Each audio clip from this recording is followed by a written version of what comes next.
कि इस वक्त उन्होंने हमारे लिए कीमती वक्त निकाला। सबसे पहले स्वागत करता है जी मीडिया आपका। बुके भेंट करके सबसे पहले स्वागत करेंगे नितिन रमेश गोकर्ण जी का, एसोसिएट एडिटर अजीत सिंह, और उसके बाद हम चर्चा करेंगे, पैनल की शुरुआत करेंगे, क्योंकि बहुत सारे जो सवाल हैं आपके जहन में, उन सवालों को जानने की हमारी कोशिश इस कार्यक्रम के जरिए रहेगी, इस पैनल के जरिए रहेगी। तो सबसे पहले शुरुआत इसी पैनल के साथ हम करेंगे और नितिन रमेश गोकर्ण जी से बहुत सारे सवालों का जवाब जानने की कोशिश एसोसिएट एडिटर अजीत सिंह करेंगे। और उसके बाद जो कुछ खास मेहमान रियल एस्टेट सेक्टर को लेकर हमारे बीच जुड़ने वाले हैं, उनसे भी आगे डिस्कशन हम करने वाले हैं। और अब शुरुआत करते हैं सबसे पहले पैनल की नितिन रमेश गोकर्ण जी के साथ, हमारे associate editor Ajit Singh. Over to you Ajit. बहुत बहुत शुक्रिया आकांक्षा। नितिन रमेश गोकर्ण साहब का पहले तो जी मीडिया के इस मंच पर स्वागत है और रेरा कॉन्क्लेव में, स्टेट के कॉन्क्लेव में। सर, पहला सवाल कि चूंकि आपके पास प्रमुख सचिव आवास विकास भी हैं, जीएसटी भी है, रियल इस्टेट को लेकर चूंकि सबसे ज़्यादा जो मास्टर प्लानिंग होती है वो आपके विभाग की तरफ से होती है, तो उत्तर प्रदेश में ऐसा क्या बड़ा और नया करने जा रहे हैं? धन्यवाद मुझे यहाँ बुलाने का। आपको विदित है कि अभी जो उत्तर प्रदेश सरकार का लक्ष्य है वो $1 ट्रिलियन इकोनॉमी को बनाने का है, और उस रेस में कई राज्य लगे हैं, लेकिन उत्तर प्रदेश का एक बहुत ही नियोजित रूप से एक खाका खींचा गया है। उसमें शहरीकरण एक बहुत बड़ा कंपोनेंट है, और हर कोई जानता है कि बिना शहरीकरण के और शहरों के विकास के जीडीपी ग्रोथ रेट आपका उतना बढ़ नहीं सकता है। और उसमें शहरीकरण में दोनों चीज़ आते हैं, हाउसिंग स्टॉक आता है, उसके साथ साथ इंडस्ट्रीज, रियल एस्टेट, कमर्शियल, ये सारा चीज़ उसमें जुड़ता है। अब एक चीज़ ज़रूर बताऊंगा कि उत्तर प्रदेश लैंडलॉक्ड स्टेट तो है, लेकिन इसमें अभी अर्बनाइजेशन के जो दर है लगभग 26% है, और जो बाकी आप विकसित राज्य को कंपेयर करेंगे तो वहाँ पर अर्बनाइजेशन रेट 40-45% और कुछ एक जगह 50% तक भी पहुँच गया है। तो जितना आपका अर्बनाइजेशन का दर होगा उतना तेज़ी से वो राज्य विकसित करेगा। तो $1 ट्रिलियन इकोनॉमी में अर्बनाइजेशन का बहुत बड़ा रोल रखा गया है, और अभी उसके लिए हमारे विभाग ने 3-4 बड़े कदम उठाने के लिए कार्य किया गया है और कुछ में किया जा रहा है। सबसे प्रथम तो मास्टर प्लानिंग किया जा रहा है शहरों का। पहली बार 59 शहरों का जीआईएस बेस्ड आधार पर मास्टर प्लान फाइनल ऑलमोस्ट लगभग किया गया है। बोर्ड की बैठकें लगभग सभी प्राधिकरणों की हो गई, कुछ एक 4-5 रह गए हैं जो आजकल में हो जाएंगे। क्योंकि सर सबसे ज़्यादा जिम्मेदारी आपके डिपार्टमेंट, जितने विकास प्राधिकरण आते हैं वो आपके विभाग के तहत आते हैं। तो जो मास्टर स्मार्ट सिटी योजना, जैसे लखनऊ की भी बात है, बड़े बड़े शहरों में स्मार्ट, क्योंकि मुख्यमंत्री भी कहते हैं कि अगर हमको $1 ट्रिलियन इकोनॉमी तक पहुंचना है तो हमको इंफ्रास्ट्रक्चर और निवेश पर पूरा फोकस करना होगा। अभी तक मास्टर प्लान का जो स्वरूप होता था 1973 के एक्ट का मात्र रेगुलेटरी फ्रेमवर्क के रूप में था कि भाई यहाँ पर ऐसा नियोजित होना है, वहाँ ऐसे होना है, लेकिन इकोनॉमिक प्लानिंग नहीं होता था उसमें। अब जो जीआईएस बेस्ड मास्टर प्लानिंग है उसमें जितने सरकार जो निवेश कर रहा है, जैसे आपने देखा होगा कि एक्सप्रेस वे कई शहरों के पास से गुजर रहे हैं, कुछ जगह रिंग रोड बन रहे हैं, कुछ जगह जो है बाईपासेस बन रहे हैं, और शहरीकरण के लिए जो रोड्स है, आंतरिक रोड्स को उनको चौड़ा किया जा रहा है। इन्वेस्टमेंट्स कर रहे हैं सरकार, एयरपोर्ट्स का, रेलवे इंफ्रास्ट्रक्चर का अपग्रेडेशन का, कुछ जगह मल्टी मॉडल जो ट्रांसपोर्टेशन का है वो बना है, ट्रांसपोर्ट हब बना है, ट्रांसपोर्ट नगर बने हैं। तो ये सब जो खाका है ये मास्टर प्लान के रूप में आया है। उसके लिए हम लोगों ने कॉम्प्रिहेंसिव मोबिलिटी प्लान तैयार किया और कॉम्प्रिहेंसिव लॉजिस्टिक्स प्लान तैयार किया प्रत्येक जो बड़े शहर हैं, और अभी भारत सरकार भी उसको हमें प्रोत्साहन दे रही है। अमृत 2.0 में मास्टर प्लान बनाने का सारा खर्च जो है भारत सरकार उसको वहन कर रही है, और दिसंबर तक हमने उम्मीद है कि जो हमारा स्पेशल कैपिटल असिस्टेंस भारत सरकार की योजना है उसके तहत हमारे जितने मास्टर प्लान्स है उसमें हमें राज्य सरकार के माध्यम से प्राधिकरणों को लगभग 1000 करोड़ रुपए की धनराशि मिलेगी, जिससे कि वो मास्टर प्लान को और बेहतर रूप से उसको इवॉल्व कर सके और जनता तक पहुंचा सके। सर, जैसे कि रेरा एक संवैधानिक संस्था है जो रियल इस्टेट को एक तरह से कहा जाए, जो पहले बायर्स परेशान होते थे, उनको पैसा नहीं मिलता, पोजीशन नहीं मिलता था और पैसा दे देते थे, उसमें आपके विभाग का भी बड़ा रोल है, क्योंकि जो नक्शा पास होता है वो प्राधिकरणों से पास होता है, विकास प्राधिकरणों से पास होता है। उसको लेकर आप लोगों ने बीच में सिंगल विंडो सिस्टम और जो सरलीकरण किया था, और सख्ती भी बढ़ती थी कि जिससे बिल्डर जो है वो बायर्स का पैसा ना ले सकें, और अगर लें तो समय से पोजीशन दें, क्योंकि बहुत सारी दिक्कतें बड़े बड़े शहरों में आती है। आप बनारस से लेकर नोएडा तक अगर देखें तो जो हमारा ऑनलाइन मैकेनिज्म है, ऑनलाइन बिल्डिंग जो परमिट अप्रूवल सिस्टम है जिसको हम ओबी पास कहते हैं, ये पिछले 2.5 साल से ये प्रचलित है। और जो ऑफलाइन हमारी व्यवस्था थी जिसमें कि लोगों को जाना पड़ता था स्वयं और अपना नक्शा पास कराना होता था, उसका लगभग जो डेटा है वो कहता है कि 35 से लेके 40,000 तक के नक्शे ऑफलाइन मोड में हुआ करते थे। अब जो है लगभग 70,000 का ये फिगर आ गया है। 70,000 नक्शे पूरे प्रदेश में पास होते हैं। और चूंकि इसमें काफ़ी सारा चीज़ ऑटोमेटेड है तो लगभग इसका जो अप्रूवल रेट है, माने जो एक्सेप्टेंस रेट है, ये लगभग 70% तक अब पहुंच गया है। रिजेक्शन भी होता है चूंकि कई जगह जो है सड़कों का जो चौड़ीकरण है वो उतने मात्रा में नहीं होता है, लैंड यूज़ के कई जगह विपरीत होता है, या हाइट जो है नक्शे में वो विपरीत होता है, बायलॉज के विपरीत होता है नक्शा, तो उस केस में ज़रूर रिजेक्ट होता है। लेकिन प्रत्येक बृहस्पतिवार को सभी प्राधिकरणों में ऑनलाइन ओबी पास का जो भी कंसर्न आर्किटेक्ट या जिसने भी आवेदन किया है उनके साथ बैठक होती है और इन नक्शों को पास करने का एक सिस्टम होता है। इसको और सरलीकरण कराने के लिए अब हम fast and simplified trust based map approval system, जिसको हम फास्ट पास कहते हैं, ये हम अभी लागू करने जा रहे हैं। इसका आरएफपी हमने फ्लोट कर लिया है। मकसद इसका क्या है कि जो 300 वर्ग मीटर तक के जो हमारे नक्शे, 100 वर्ग मीटर के नीचे आप जानते हैं उसका नक्शा पास करने की आवश्यकता नहीं है, लेकिन 300 वर्ग मीटर तक के नक्शे जिसको हम लो रिस्क कहते हैं, उसको नक्शा पास कराने में केवल 3 चीज़ें देखनी होगी। उसका स्वामित्व क्या है, लैंड यूज़ क्या है और उसका फॉर्म क्या है, कितना हाइट है उसका, और बाकी नक्शे के भीतर जो बायलॉस का है वो आर्किटेक्ट स्वयं सर्टिफाई जब कभी कोई हादसा होता, आपने देखिए लखनऊ में अलाया बिल्डिंग का हुआ, तो अंत में यही बात आती है कि नक्शा पास नहीं था और बिल्डिंग 5 मंजिला खड़ी हो गई। तो इसको लेकर आपने जब से विभाग की कमान संभाली, हमने देखा कई बार इस पर आदेश हुआ, सख्ती हुई, कार्रवाई भी हुई अधिकारियों पर। तो इसको लेकर कितनी सतर्कता बरती जा रही, क्योंकि जमीन दिखा देता है बिल्डर और बगैर नक्शे के खड़ा कर देता है। ये जो हम कहेंगे वो हाई रिस्क कैटेगरी है। अब अभी तक मैं लो रिस्क कैटेगरी का बता रहा था जिसमें 300 वर्ग मीटर से छोटे जो प्लॉट्स है उसके लिए जो लेआउट के हैं, और जो हाई रिस्क कैटेगरी है जहाँ पे आदमी 3 फ्लोर से ज़्यादा ऊंचाई पे जाता है, जहाँ पर लिफ्ट की आवश्यकता है, जहाँ पर अन्य जो फायर फाइटिंग इत्यादि की आवश्यकता है, उसके जो एनओसीज हैं, और जो स्ट्रक्चरल स्टेबिलिटी है उसका जो एनओसीज है, क्लियरेंसेस है, और स्ट्रक्चरल इंजीनियर का जो सर्टिफिकेशन है उसको अब हम इनकॉर्पोरेट करा रहे हैं फास्ट पास में। मुझे उम्मीद है कि इसको हम जनवरी तक रोल आउट कराने की स्टेटस में रहेंगे। बीटा टेस्टिंग जो हमारा जनवरी में हो जाएगा, और जो पुराना हमारा लेगेसी डेटा है जो जीआईएस बेस्ड पे लोड कराते हुए वो सीधे आएगा। अब होगा क्या जीआईएस बेस्ड मास्टर प्लान का कि यदि मैं कहीं का ओनर हूँ किसी प्लॉट का या लेआउट का, यदि मैं उस पर क्लिक करता हूँ तो मुझे पता है कि उसका लैंड यूज़ क्या है, उसका एफएआर कितना है, और वो उससे ज़्यादा एक्सेप्ट ही नहीं करेगा। तो वो जो एक डिस्क्रिशन होता था अधिकारियों के ऊपर कि भैया वो 4 का कर दिया या 5 का कर दिया एफएआर, वो सब अब खत्म हो जाएगा। सर, आपने लिफ्ट की चर्चा की। कई बार बड़ी बिल्डिंगों में होता है कि लिफ्ट फंस जाती है। नोएडा में अक्सर खबरें आती है, एक दिन और दूसरे शहरों से भी आती है। लिफ्ट को लेकर उत्तर प्रदेश सरकार और आपका विभाग, इसको लेकर भी कहा जा रहा था कि नियमों में चेंज किया जाएगा, क्योंकि लिफ्ट बहुत सारे बगैर परीक्षण के लोकल कंपनियों के लगा दी जाते हैं, कई बार लोगों की जान पर आ जाती है।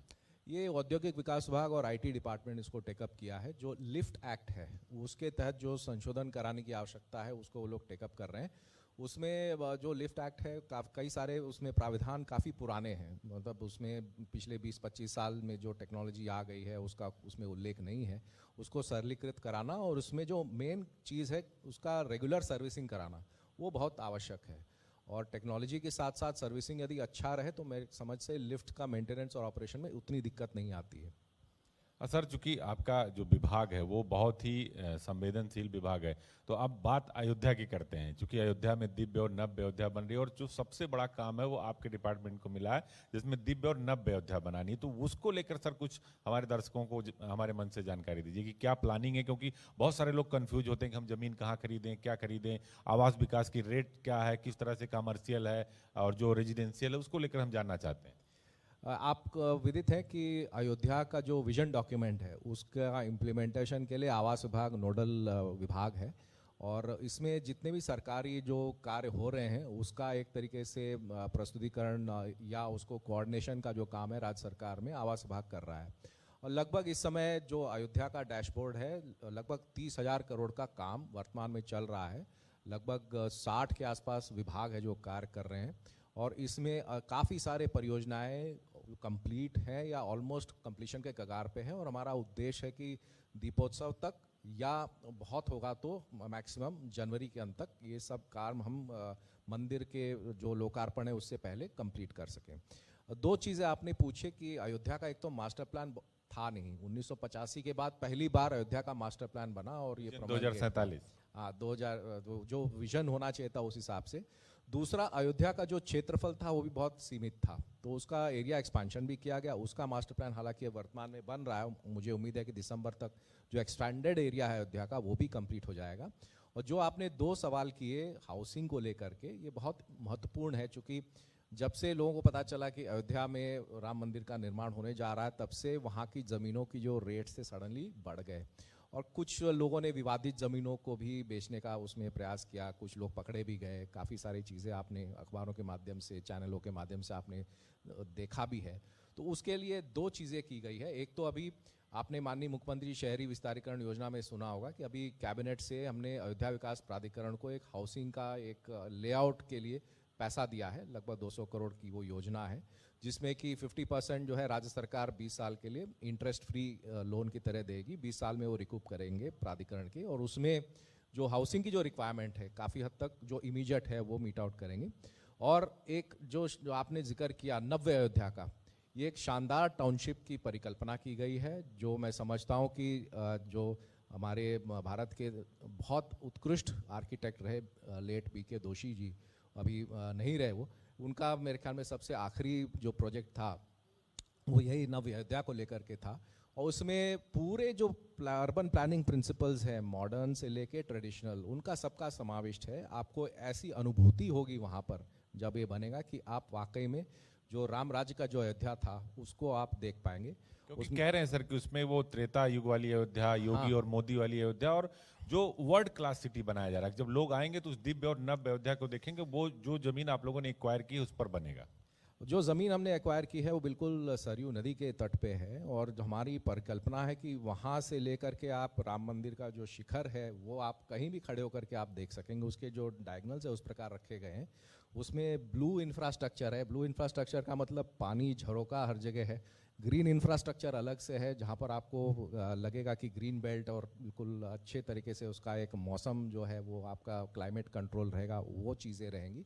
और अर्बन स्पेस का आपको जो फॉर्म एंड डिज़ाइन, जो आधुनिक कॉन्सेप्ट्स है, उसका भी आपको उसमें समावेश मिलेगा। सर, अयोध्या के लेकर कोई ऐसा प्लान है कि कितनी ऊंची इमारत बन सकती है? क्योंकि आपने बहुत बड़ा मास्टर प्लान बनाया है, जो हमें जानकारी है, शायद आपने ही बताई थी मुझे, कि हर घर के छत से, बालकनी से राम मंदिर का शिखर दिखेगा। वो क्या प्लान है, दर्शक जानना चाहते हैं। हम ये मास्टर प्लान में रखे हैं कि सबसे ऊंचा जो स्ट्रक्चर होगा अयोध्या का वो श्री राम मंदिर होगा, और उसी के अनुरूप जो हाइट का रिस्ट्रिक्शन किया है। जैसे जैसे आप मंदिर से दूर जाएंगे उसी हिसाब से फिर हाइट धीरे धीरे धीरे करके वो बढ़ेगा, ताकि आप कहीं से भी खड़े हों, अपने छत से खड़े हों या किसी सड़क से आप जा रहे हो, तो आपको मंदिर का शिखर का दर्शन जरूर हो। ये उसमें परिकल्पना है मास्टर प्लान में। क्योंकि ऐसा तो सर कहीं नहीं, हिंदुस्तान या दुनिया में जाएं तो कोई ऐसा शहर तो नहीं है, इसीलिए कहा जा रहा है कि अयोध्या को विश्व स्तरीय शहर बनाया जा रहा है, कि हर जगह से आपको राम मंदिर का शिखर दिखेगा, और उसी जगह पे भगवान राम की जो 250 मीटर से ऊपर जो प्रतिमा है वो भी आप उसी जगह पे लगा रहे हैं। उसी जगह पे लग रहा है। और ये आपने सही कहा कि परिकल्पना ऐसे है कि आदमी जैसे ही अयोध्या में आए तो उसको अनुभूति हो कि वो प्रभु राम जी के जो क्षेत्र है उसमें वो आ गए हैं, और उसका एक अलग से उसको एहसास हो, एक एक्सपीरियंस, केवल मंदिर का न होकर के पूरा जो वातावरण है उसका अनुभूति उसको रहे। क्योंकि आपने डिजाइन भी बदल दिया। अयोध्या में शॉप की डिजाइन क्या होगी, मकान की डिजाइन क्या होगी, होटल्स का क्या पैरामीटर्स होगा, सब आपने चेंज कर दिया। वो सब उसका फसाड कंट्रोल का जो गाइडलाइंस है वो भी मास्टर प्लान के माध्यम से किया गया। और आपने अभी देखा होगा कि फसाड कंट्रोल पे बड़ी तेज़ी से काम वहाँ प्राधिकरण कर रहा है। और जैसे ही मंदिर के लोकार्पण का समय आएगा उस समय आपको उसका टोटल परिवेश एक तरीके से बदला हुआ नजर आएगा। सड़कें तो चौड़ी की ही जा रही हैं, लेकिन जो पुराने भवन थे, जो पुराने मंदिर थे, उनका सबका भी बाहर से जो आपको लगेगा कि उसका डिज़ाइन जो है उखर के आ गया है। सर, जो जमीन आपने एक्वायर की है उसमें कहा जा रहा है कि स्कूल भी होंगे, कॉलेजेस भी होंगे, 5 स्टार होटल भी होंगे। 29 देशों ने, 29 कंट्री और भारत के 15 राज्यों ने अपने अतिथि गृह बनाने के लिए जमीन मांगी है। तो उसका क्या प्लान, क्योंकि वो जमीन आपको ही आवंटन करना, और कैसे कैसे किस चरण में करेंगे ये जानना चाहते हैं। अभी हमने 3 दिन पहले एडवर्टाइजमेंट उसका निकाला है। रेरा में हमने रजिस्टर कराया प्रोजेक्ट को, और फेज़ 1 हमने लॉन्च किया है। फेज़ 1 में जो आपने जैसे कहा कि जो इंटरनेशनल जो गेस्ट हाउसेस हैं दूसरे देशों के, प्लस जो राज्य सरकारों का जो रिक्वायरमेंट है उनके लिए एक सेक्टर बनाया हुआ है, उसमें उनको हम आवंटन कर देंगे। और आवंटन एक आध दो राज्यों का प्रारंभ भी हो गया है, जिन्होंने पैसा जमा कर लिया एडवांस के रूप में, उनकी हमने रजिस्ट्री भी स्टार्ट कर दी है। और दूसरा एक जो मेजर सेक्टर है अयोध्या में मठों मंदिरों का जो रिक्वायरमेंट है, काफ़ी बड़ी मात्रा में डिमांड आ रहे हैं और पूरे भारत से आ रहे हैं। ऐसा नहीं कि केवल उत्तर भारत से आ रहा हो, दक्षिण भारत, पश्चिम, पूरा सब जगह से उसका डिमांड आ रहा है कि उनको भी वहाँ पर अयोध्या में एक छोटा बड़ा जो भी जिसका जो सामर्थ्य हो, आश्रम के लिए जमीनें सारे जो आश्रम मठ है के वो लिए, मांग मठ रहे के हैं। लिए वो भी मांग रहे हैं, तो वो उसके लिए हम दे रहे हैं। तृतीय फेज में फिर हम बाकी का हम स्टार्ट करेंगे, जो इंस्टीट्यूशनल है, होटल्स है, कॉलेजेस हैं, उनका हम स्टार्ट करेंगे। और सबसे आखिर में इंडिविजुअल्स का, ग्रुप हाउसिंग का, उसका हम स्टार्ट करेंगे। क्योंकि सर जगह कम पड़ रही है, इसीलिए 5 किलोमीटर बस्ती की तरफ, 5 किलोमीटर गोंडा की तरफ आप लोगों ने जो विस्तार है उसका बढ़ाया हुआ है। अभी जो है जो लक्ष्य है कि लगभग पूरा जो जनपद है अयोध्या का, उसको मास्टर प्लानिंग में ले लिया गया है। और सरयू नदी के उस पार भी, चाहे वो गोंडा जिला हो चाहे बस्ती जिला हो, जो उससे एडजॉइनिंग एरिया जिसमें डेवलपमेंट पोटेंशियल है, और आगे चल के अगले 5-10 साल में जो उम्मीद है कि जिस प्रकार का फुटफॉल होगा और जिस प्रकार से दर्शनार्थी केवल भारत से नहीं बल्कि पूरे विश्व से आएंगे देखने के लिए, उसको दर्शन करने के लिए, अनुभव करने के लिए, उनके लिए जो रिक्वायरमेंट होगा उसकी प्लानिंग अभी से की जा रही है। सर चूंकि सबसे ज़्यादा कार्यभार आपके डिपार्टमेंट के पास है, तो इंफ्रास्ट्रक्चर, जब सड़कों का जो प्लान बन रहा है वहाँ, क्योंकि अयोध्या में अभी आप जाइए तो बहुत स्पीड से सड़कें बन रही है, और जो आवास विकास अयोध्या विकास प्राधिकरण है उसके जिम्मे बहुत ज़्यादा जो राम पथ बन रहा है उसके किनारे, भक्ति पथ बन रहा है उसके किनारे, बहुत बड़ा रोल आपके डिपार्टमेंट का है। तो क्या जो राम मंदिर का उद्घाटन होना है, गर्भगृह में जाएंगे रामलला 22 जनवरी को 2024 को, उससे पहले कितना तैयार हो जाएगा अयोध्या? मुझे उम्मीद है उसमें 3 जो मुख्य सड़कें, उसमें से 2 तो ऑलमोस्ट कंप्लीट है। और जो मुख्य सड़क है, जो शहादतगंज से लेके जो जो सीधे रामपथ तक जाता है, जो उसका जो लगभग सारा अंडरग्राउंड केबलिंग इत्यादि का काम कंप्लीट है। अभी केवल बस बाकी का फिनिशिंग का काम है। एक आध जगह एक स्ट्रक्चर है, बस मेरे ख्याल में 1 महीने में वो भी कंप्लीट हो जाएगा। तो आप जब उस सड़क पे जाएंगे तो जो पुराने लोग हैं, जो जानते हैं अयोध्या को, जो देखे हैं, वो हो सकता है यदि बीच में ना आए हो तो वो खुद होम डिस्ट्रिक्ट है। हाँ, इसीलिए आप हो सकता है कि उसको पहचानने के भी आपको दिक्कत हो कि हम कहाँ से गुजर रहे हैं। मतलब पूरा उसका स्वरूप जो है एक तरीके से बदल गया है। जो लटके हुए तार थे वो सारे अंडरग्राउंड हो गए। जो आपका सीवेज लाइन है वो भी अंडरग्राउंड है, वाटर सप्लाई लाइन है वो भी अंडरग्राउंड है।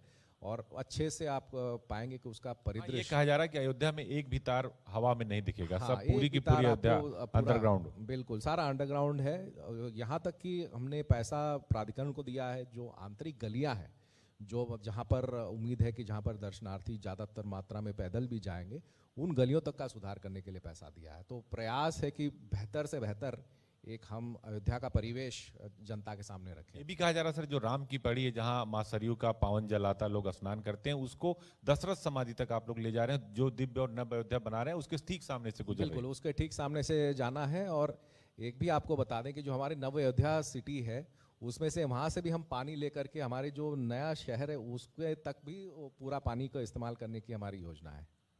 सर एक आखिरी सवाल, आप चूंकि जीएसटी का भी चार्ज आपके पास है, बहुत सारे जो व्यापारी लोग होते हैं, चूंकि हमारा जो ये कार्यक्रम वो भी रियल एस्टेट से जुड़ा है, जीएसटी को लेकर बहुत सारे व्यापारी परेशान रहते हैं कि जीएसटी की जो छापेमारी होती है कि सही छापेमारी नहीं हो रही, उसके लिए क्या कहेंगे?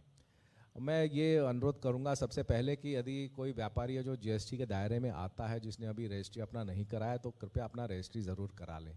उससे लाभ आप ही को है कि कैसे व्यक्ति के दुर्घटना हो जाए या कोई ऐसी आपदा आ जाए तो उसके लिए आपका जो बीमा है उसकी धनराशि दी जाती है।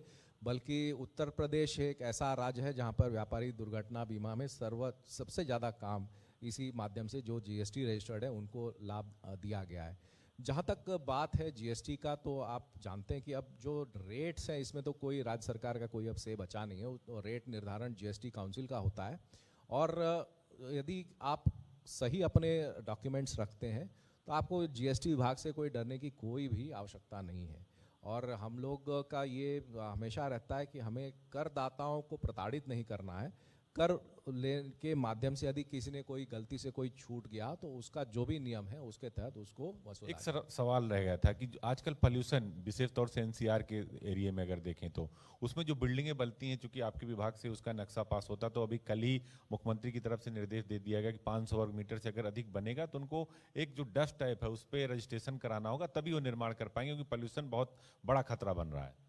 आपने सही कहा, और ख़ास तौर से जो हमारा जो ग्रेडेड एक्शन प्लान है उसको लागू कराने के लिए बिल्डिंग्स में कंस्ट्रक्शन डस्ट और कंस्ट्रक्शन जो के समय का जो वेस्ट होता है उसका जो धूल होता है उसको कम करने के लिए एक तो ग्रीन चादर से भवनों को ढकना, जो आपका मलबा है उस पर स्प्रिंकलिंग कराना ताकि धूल ना उड़े, और बाकी उसमें कैसे आप कॉर्डन ऑफ करेंगे जिससे कि जो धूल है आपके परिसर के भीतर ही रहे, बाहर न जाए, उसके हमने काफ़ी डिटेल्ड गाइडलाइंस अभी एक सप्ताह पहले भी विभाग के तरफ से सभी को जारी किया है, और सभी प्राधिकरणों को, आवास विकास परिषद को कहा है और सख्त निर्देश है कि वर्तमान परिवेश में खासतौर से जो ये समय रहता है दसरा दीपावली का, जब एयर पोल्यूशन की मात्रा, एयर क्वालिटी इंडेक्स थोड़ा सा विपरीत रहता है, इस समय चूंकि ग्रेडेड एक्शन प्लान हायर दर्जे का लागू होता है तो उसका प्रभावी रूप से उस पर जो लोग गड़बड़ कर रहे हैं उनके खिलाफ एक्शन भी लिया जाए। उसमें कार्रवाई के लिए भी सख्त निर्देश है और उसमें पेनलाइजेशन का भी है।